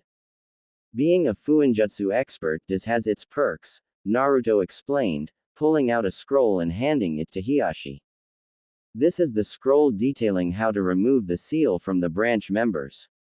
Addressing the others, he said, as of this moment, all of you are under my protection. But this does not mean that you are given clan status right off the bat. All of you are on probation for 6 months. Prove your worth to myself and the council, and we will welcome you as one of the great imperial clans of the unified West. Sounds reasonable, Hiashi said, while the Ino Shika trio nodded in agreement. Good. In the meantime, go and get settled in. Tomorrow, there will be a meeting with the council at noon, as they want to meet you and your children. And tell Ibiki to come as well, as Zabuza wants to meet him. Hinata and I will have your assignments ready by then. We'll see you guys out. Oh, and we will be speaking with you in private about what has happened in Konoha, Hinata added. Again, the clan heads and their children nodded. So far, the terms given to them by the former genin-turned-rulers were very generous. The last thing they wanted was to earn the ire of the emperor and his wife. Snafu's notes. Yes, before you ask, I modeled the head of the elite guard, Benesato Minazuki, after her namesake character from the cult classic anime Ninja Scroll. Her last name came from Samurai Shodown's beast of a boss, Zenkuro Minazuki. This is the longest of the prologues. The story will officially start following the Akatsuki invasion of Suna. Snafu's notes, Part 2. I received a personal message regarding the Imperial Council. If anyone knows my modus operandi, then you know I have a habit of modeling various characters after fictional characters and real-life actors and actresses. Wrath of the Emperor is no different. Just because I was bored, here is the Imperial Council. Kurama, Noriko. Heavenly Sword, Takuma Uzumaki, Sunny Chiba, Sanshi, Makoto. Meiko, Iwamatsu, Eiji Kibagami, Hiroyuki Sanada, Kota Chiba, Ryona Hazuki, Kokura Yamada, Reiko Takashima, Kasumi Ehara, Koyuki Kato, Hayate Okajima, Louis Fan, Ryuji and Haruka Shinzen, Takashi Sorimachi and Nanako Natsushima, Shinoda Wakaba, Ken Watanabe, Katsumoto Kitahara, Kari Hiroyuki Tagawa, Shin Akazuki, Takeshi Kaneshiro, Rumika Todo, Cheng Pei Pei. Kanahagakure no Sato, Fire Country. A week had passed since the Konoha Exodus, in which 4 of Konoha's most prestigious clans had defected from the village hidden in the leaves. 5 years ago, the village hidden in the leaves was considered the strongest of the shinobi villages. With the most powerful of the Jinchuriki as a deterrent and powerful clans such as the Hyuga and several others, it was a village that commanded respect from friend and foe alike. Then, Sasuke Uchiha had attempted to defect to Orochimaru, but was stopped by his teammate and brought back to Konohagakure no Sato. That was followed by the tribunal which had pardoned the Uchiha and had banished the Uzumaki. Shikamaru Nara had spoken in Naruto's defense, as did his father, his two teammates, parents and Hiashi Hyuga. The Uchiha had broken the laws, and used the cursed seal to combat Naruto, which meant that he had to use the Nine Tails power in retaliation. The law demanded that it was to be Sasuke Uchiha, not Naruto Uzumaki, that should be banished. Surprisingly enough, Anko Mitarashi, Ino Yamanaka, Choji Akamaiki, Hinata Hyuga and Cell Guy spoke in Naruto's defense. But they were ignored, and Naruto was banished. When those supporting Naruto protested, Tsunade and the council threatened to strip the four clans of clan status, to which the Hyuga and the Ino Shikacho responded in kind by threatening to leave Konoha, crippling it even more, should they try. Tsunade and the council had no other choice but to back down. After both the Uzumaki and the former Hyuga heiress had fled Konoha, it had become known about the events following the Uchiha retrieval mission. In the months following that incident, things had went downhill from there. Suna was the first to pull out of the alliance it had made with Konoha and Fire Country. Gaara had heard from Temari about how the Ino Shikacho and Cell Guy had spoken in Naruto's defense and approved of their actions. If they decide to leave Konoha and settle in Suna, then they would be most welcome. Wave Country soon followed, terminating its trade agreements with Konoha and Fire Country. Second, a scroll came from Spring Daimyo Koyuki Kazuhana. Not only was Spring Country was terminating its trade agreements with Konoha, but given both Hatake and Jiraiya's intimate betrayal of Naruto, she was also pulling out of the Ika Ika movie. She also threatened both Jiraiya and Cell 7 with death should they step foot in Spring Country ever again. As Jiraiya would later find out, the Spring Daimyo would later star in a series of movies based off of Murasaki Shibiku's novels once the Empire had been established. As a bonus for Spring, she had left the Empire with a trading alliance for her homeland. The same thing happened with the other countries where Naruto had made an impression. Treaties and alliances were pulled out, once they found out not only the circumstances of the banishment orders, but also the relationship between Naruto and the two Sannin. A betrayal orchestrated by his godparents. A betrayal by family. In the end, Konohagakure was known as a village who banishes their heroes and rewards traitors. The Fire Lord, as well as the village itself and the two Sannin would be synonymous with the word hypocrite, while Kakashi Hatake, the majority of the clans who supported the banishment order, and Sasuke Uchiha himself would be synonymous with the word traitor. Even Iwa, who hated Konoha with a passion, was shocked as to how the son of their most hated enemy was treated. Despite the Stone's long-standing policy on Jinchuriki, they would have thought that the son of the Yondaime would be better treated. 2 years passed, and despite Tsunade sending out shinobi and Anbu to search for Naruto and Hinata, nothing was heard from them. Then came the rumors from the west. A place which was war-torn since the era of the Six Paths that not even the Akatsuki would dare to travel there. The wars which had plagued the west were now over, and the lands were brought under the rule of a single ruler and his wife. The emperor and empress consort. Then, merchant houses began to appear in Spring Country, Wave Country and Wind Country and several minor countries. From what Asuma had found out from several traveling merchants while attending the Chunin exams with his nephew's team while in Suna, the mercantile guild was known as the Pakara Merchant House, and it had originated from the west, now known as the Unified Western Empire. Its rulers was the emperor and his wife, the empress consort. From what I found out, the emperor is just a kid, Asuma had said. He was only 14 when he killed one of the more powerful warlords and united the western lands under his rule 2 years later. His wife, the empress consort, is a medic nin and oversees the imperial medic program.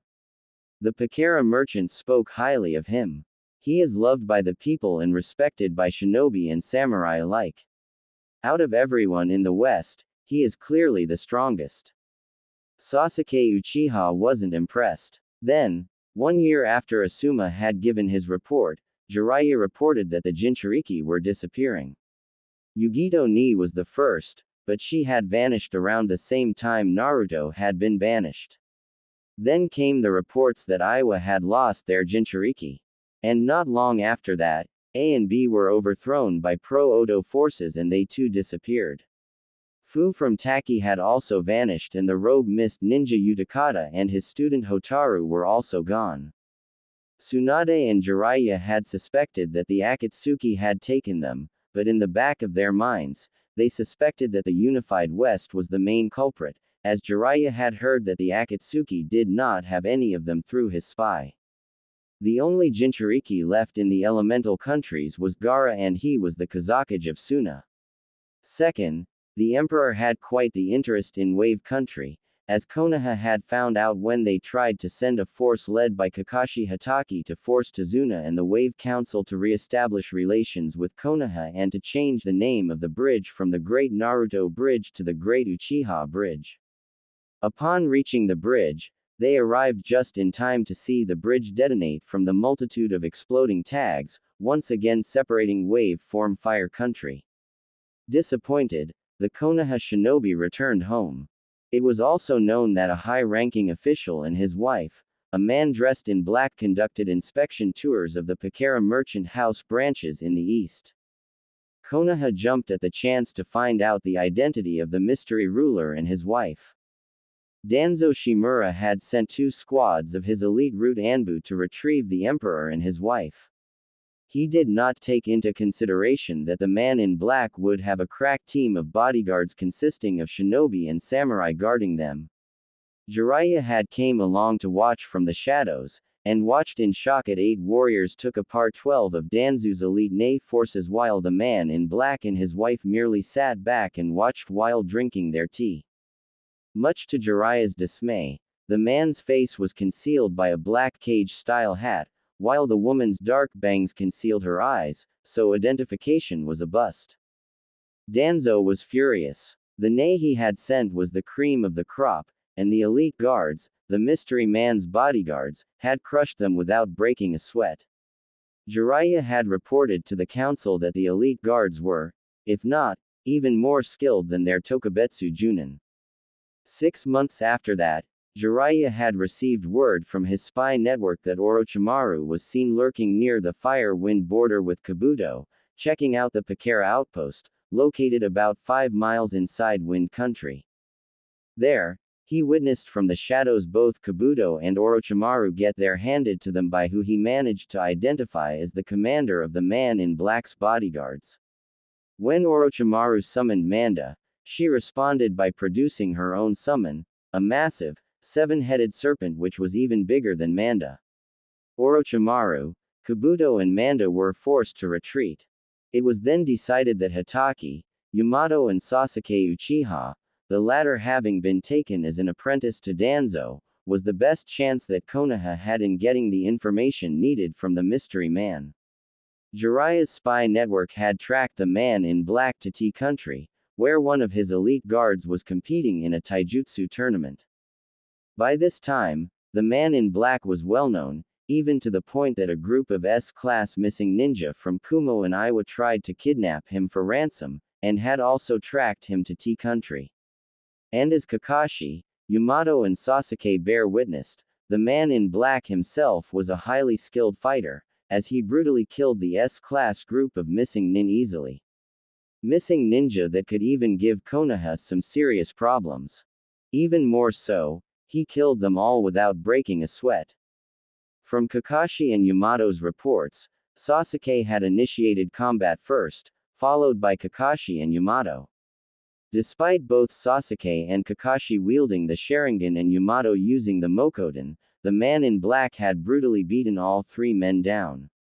Kakashi had it the worst, as the man in black had punted him through a tree.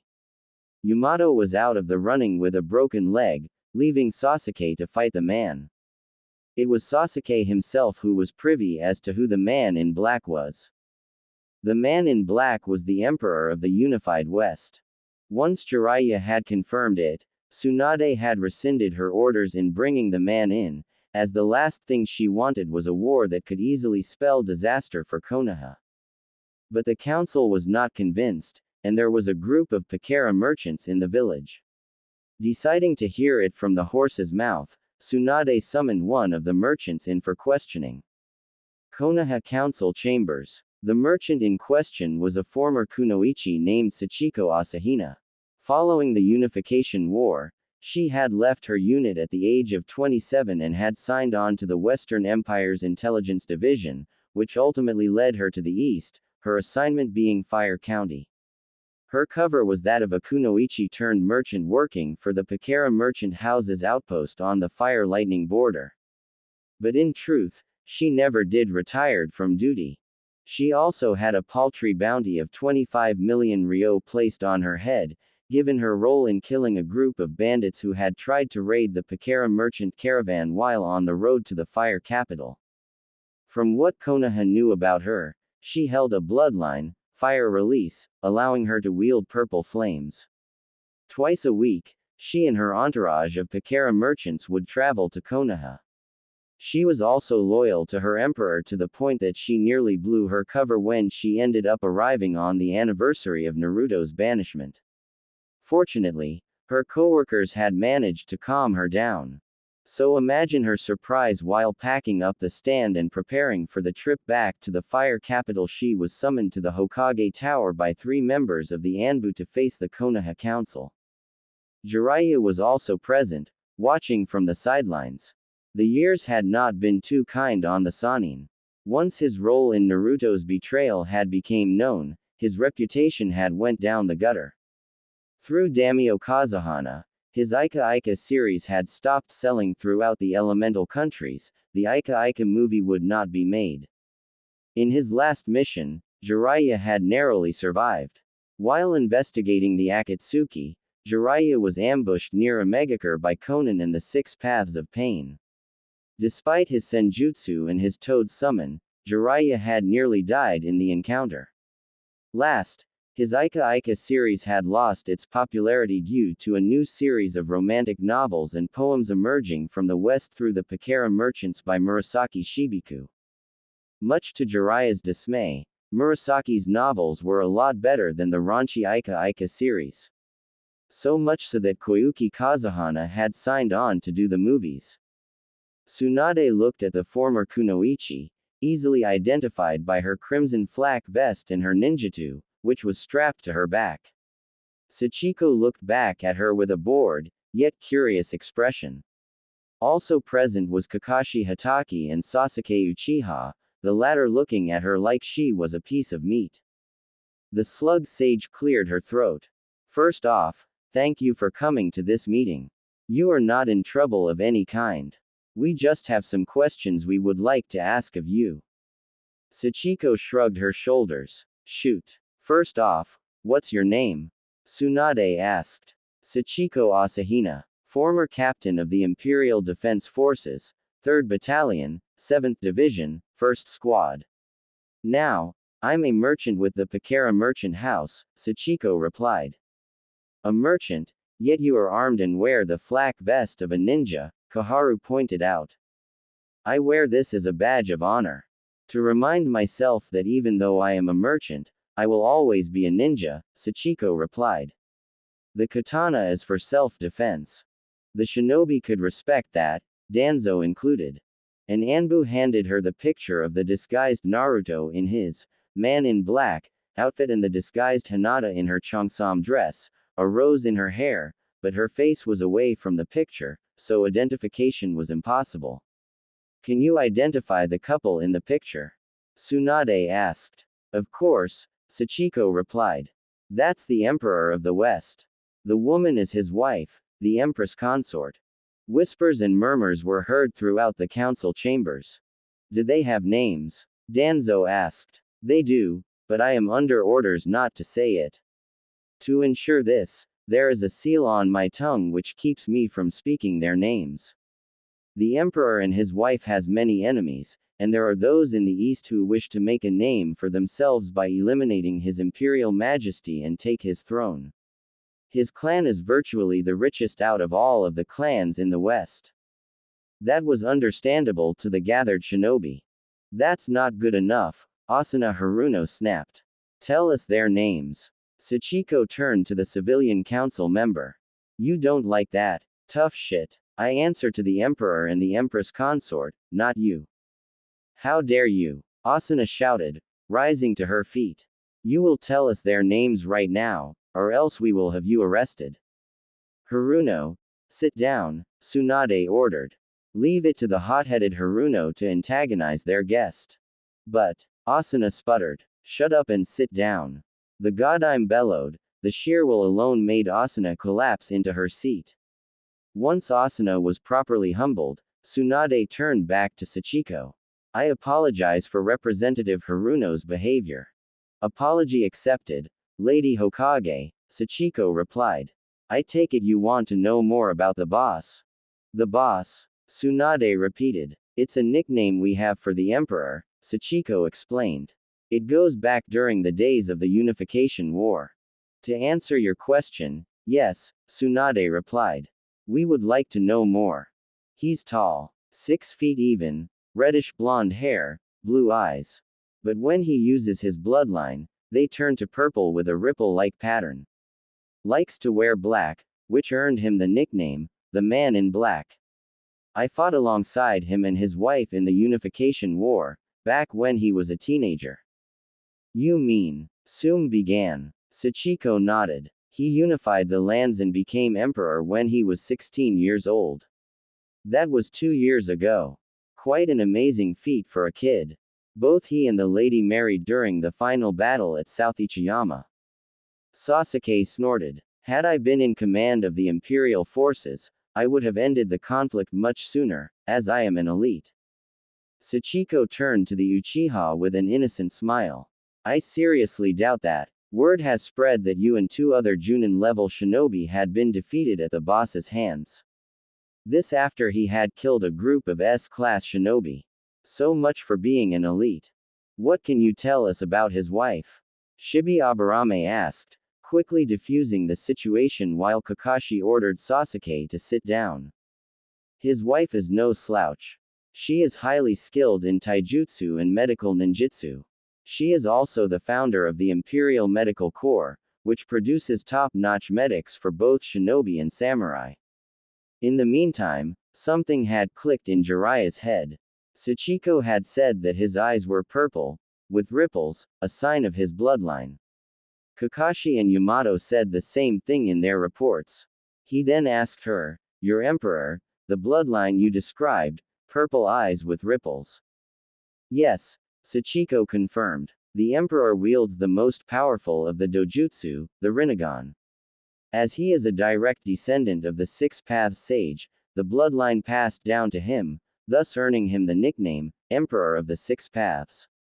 I thought only the Senju and the Uchiha were descended from the Six Paths, Danzo said.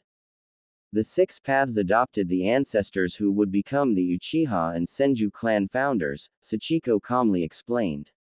The Six Paths had one child, a daughter, of whom the Rinnegan was passed onto. She is the true descendant of the Six Paths. Is that all? I need to get back to the outpost. Tsunade nodded and with a small bow, Sachiko used a fire shunsen to make her exit. Office of the Hokage. After Tsunade had dispersed the council, she was back inside her office. Also present were the 2 elder advisors, Councilman Shimura and Jiraiya. Shizune stood nearby, holding Taunton in her arms. What do you know about the Rinnegan? Tsunade asked her former teammate. It's what Asahina says, the most powerful of the dojutsu, Jiraiya explained. It allows the wielder to master each of the 5 elements. Only one other person had the Rinnegan, but I have lost contact with him early on. It can't be even more powerful than the Sharingan, can it? Hanmura asked. It is, Jiraiya confirmed. Add the fact that the Emperor is not much older than the Uchiha, and the West live and breathe warfare ever since the era of the Six Paths, the Emperor is a powerful warrior. In some cases, he could be even more powerful than the first 4 Hokages combined. There's no way that a snot-nosed brat could be even more powerful than the Uchiha. Koharu snapped. Still, this is something that we cannot ignore, Danzo commented. With Konoha's reputation in the gutter, we are at its weakest since the Nine Tails attacked us. Suna stands poised to take our position as the strongest shinobi village, and the village in Spring Country is a serious threat to our standing. With the other nations supporting the Kyuubi brat, our enemies can attack us without penalty. This man in black, this Emperor of the Unified West, we must reach out to him, to seek an alliance with him. I concur, Hanmura seconded. The Unified West, from what I have heard, has powerful warriors, both shinobi and samurai. If we can get an alliance with him, we can send advisors to the Western Empire to make sure that he has Konoha's best interests at heart. The hidden statement did not go by Jiraiya or Tsunade. What Homura had meant by best interests had literally meant using the Empire's resources and manpower to rebuild Konoha's infrastructure, and if the Emperor was a weak-willed fellow, then they could make him into a puppet ruler while they controlled everything from behind the scenes. Tsunade turned to Jiraiya. Looks like you're going to the Western Empire, Jiraiya. Consider this an S-ranked mission of the utmost importance. But you're not going alone. I want you to take Captains Hatake and Sarutobi with you, along with Junins Haruno, Inuzuka and Aburame as escort. Aside from yourself, Koharu and Hanmura will accompany you. Find out what the Emperor's motives are, and see if the rumors of him retrieving the Jinchuriki are true. If they are, Jiraiya prodded. The Biju are the property of the Senju clan, which makes the Jinchuriki, by extension, property of the Senju and of the Leaf, Tsunade replied. My grandfather handed over the Biju to the other shinobi villages in order to keep the peace. If the Emperor did in fact take the Jinchuriki, he shifted the balance of power in his favor. Which means that if he does become hostile, then he could unleash the power of the Jinchuriki on the Leaf, Jiraiya finished. I will go as well, Danzo said. Sasuke Uchiha and Sai will accompany me as my personal guards. Someone has to see whether or not the Empire will be a threat to the Leaf in the future. If the Emperor decided to join our side, it will prove beneficial to us in the long run. Fine, Tsunade snapped. Make sure that both you and Hatake keeps a leash on the Uchiha. I will not have Konoha destroyed because that idiot cannot keep his ego in check. Who knows? The Uchiha could find himself a wife in the Unified West, which could make our claim even more stronger. Looking around for a moment, she asked, where is Sasuke? Streets of Konoha. At the same time, Sachiko Asahina appeared before the other Pakera merchants, as they had just finished packing up their stand, securing the loads onto several horse-pulled carts. Everything okay, Captain? Miko Nanakase asked. Unlike Sachiko, she was a samurai assigned to protect the Pakera merchants. Sachiko nodded. Yes, everything is fine. Let's go. As Sachiko and the Pakera caravan and their guard prepared to make their way out of Konoha, they received an unwelcome sight. That sight was Sasuke Uchiha. He was not alone, as he was flanked by 2 of Danzu's root Anbu. Wonderful, Sachiko muttered. When she had accepted the assignment to head overseas as part of the Empire's information network, Naruto had briefed the team of informants and merchants about the senior hierarchy within Konoha, as well as his former team. So she was prepared when she was brought in for questioning by the Godime and the council. Sasuke fell in step beside Sachiko, the root Anbu following close behind. You are a strong kunoichi, Captain Asahina, he began. Where I'm from, you have to be, Sachiko replied. You either become strong or you become the victim. I was there, you know, when your caravan was attacked by bandits, Sasuke continued. And I pride myself in seeing strength as well as beauty. Sachiko, on the other hand, was fighting the urge not to gut her emperor's former teammate. As you can see, I am just like you, an elite, Sasuke said. Although the people in Konohagakure treat me more like a prince. Can you make this quick? Sachiko asked. Not to sound rude or anything, but my people have a long journey ahead of us. We need to get back to the outpost. Very well, Sasuke replied. Captain Asahina, I am proposing that we unite our clans in marriage. Sachiko stopped and turned to the Uchiha. I am honored that you would ask me to marry you, she replied, but I must decline, as I am already married. That shot Sasuke down. Pity. What does your husband have that I don't? I am an Uchiha, an elite among elite. No matter. When you want a true shinobi for a husband, I will be waiting, Captain Asahina. I wouldn't hold my breath, you bastard, Sachiko thought darkly as she and her caravan exited the village. The next day, inside the House of Sovereigns, Hiyashi Hyuga, Hanabi Hyuga, Inoichi Yamanaka, Ino Yamanaka, Shikaku Nara, Shikamaru Nara, Shuza Akamaiki, Choji Akamaiki, Enko Mitarashi, and Ibiki Morino stood before the Imperial Council. Naruto and Hinata Namikaze sat at their usual heads at the table, along with Takuma Uzumaki, and Kurama. Naruto had revealed Kurama as the Nine Tails in human form, and had explained the circumstances in regards to the attack on Konoha. The clan heads and their heirs had taken the news quite well. That in the empire was also home to half-demons and Hanyu, all who had sworn loyalty to the emperor and empress consort.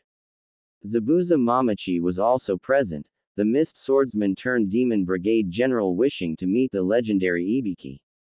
Naruto and Hinata were all business, not letting their personal relationships with the Konoha refugees get in the way as the council introduced themselves to the former clan heads and their children. Now, I've been looking over your files along with my wife and my advisors, Naruto began, and we have come up with your assignments.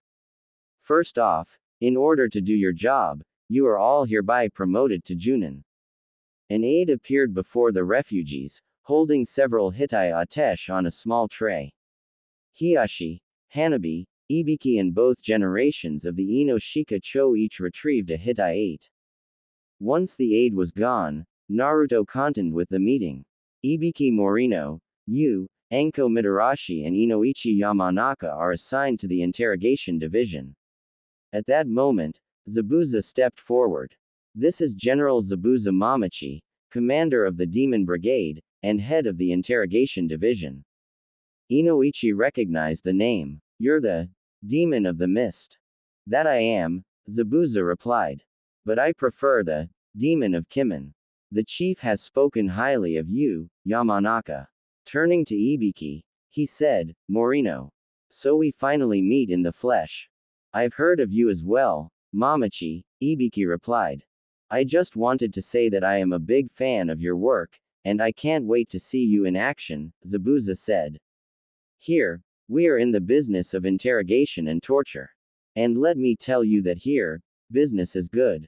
Hinata nudged her husband. You think that Zabuza enjoys his job a bit too much. She whispered. Can't deny the results, Naruto whispered back. Clearing his throat, Naruto continued the meeting. Shikamaru Nara, you noticed the Suna consulate in the city, right? Yeah, I did, Chief, the slacker replied. Your assignment is that you are my liaison to the Suna consulate, Naruto said. Tamari is the Suna representative here. Shikamaru muttered.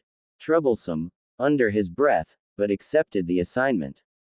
Shikaku Nara, as you were the Junin commander, you are assigned to the Ministry of Shinobi Affairs under Okajima, Naruto said. Despite your bad habits of being a slacker, you are also impartial and will not take no one's sides when it comes to investigating shinobi matters. Shuza and his son will accompany you. This does not mean that I will break up the Ino Shika Cho. Both teams will be called on to help the people. Hinata turned to Ino. Ino Yamanaka, your file said that you were studying to be a medic nin, right?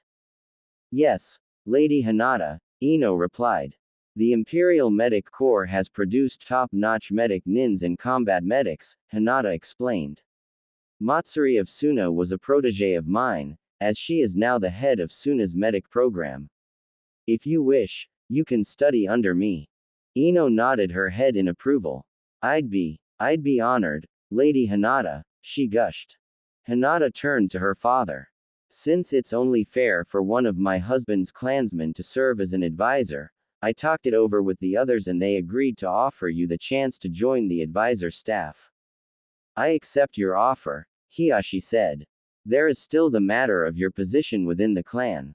Hanabi can take over as head of the clan, Hinata suggested. I will officially hand over that responsibility to her.